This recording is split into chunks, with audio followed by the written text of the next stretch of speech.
સોમનાથ કાર્તિકી પૂર્ણિમા મેળામાં વિક્રમજનક 2 લાખથી વધુ લોકોની જનમેદની ઉમટી। સોમનાથમાં આયોજિત કાર્તિકી પૂર્ણિમા મેળો 2024 અત્યાર સુધીના દરેક રેકોર્ડ તોડી રહ્યો છે। જ્યારે મેળાની પ્રથમ રાત્રિએ 1 લાખથી વધુ સહેલાણીઓ સમુદ્રના ઘૂઘવાટા મારી રહ્યો હતો, ત્યારે મેળાના બીજા દિવસે વિક્રમજનક 2 લાખથી વધુ મુલાકાતીઓ મેળામાં પધાર્યા હતા। ટ્રસ્ટ દ્વારા લોકોની સુરક્ષાને કેન્દ્રમાં રાખીને સરકારશ્રીના સુરક્ષા માપદંડો મેળવવામાં નિષ્ફળ ગયેલ એજન્સીનું ટેન્ડર રદ કરી મોટી રાઇડ બંધ રાખવાનો નિર્ણય લેવાયો હતો। ત્યારે આ નિર્ણય લોકો અને વેપારીઓ બંને માટે આશીર્વાદરૂપ સાબિત થયો છે।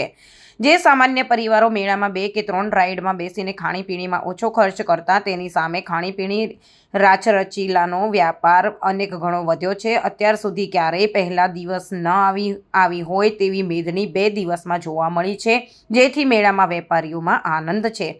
સાથે મેળામાં આવનાર મુલાકાતીઓ પણ જણાવી રહ્યા છે કે મેળામાં રાઇડ્સનો ખર્ચો કરવા ઉપરાંત પણ સલામતીની ચિંતા સતાવતી હોય છે।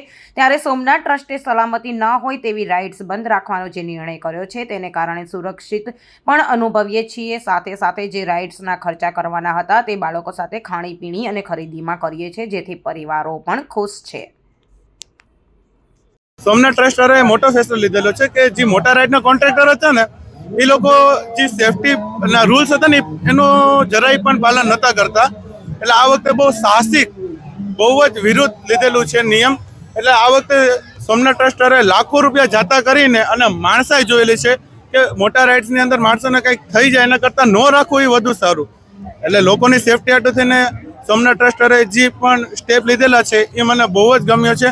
એના કરતાં તમે આ બધી જોઈ લો, ઓલીકોર છે, બધી એટલા બધી ખાવા પીવાવાળા છે, બધીને ત્યાં જાઓ, એના 1000-2000 રૂપિયા મોટા રાઇડમાં બગાડો, એના કરતાં ખાઓ પીઓ મોજ કરો, જલસા કરો ને એના કરતાં સારું।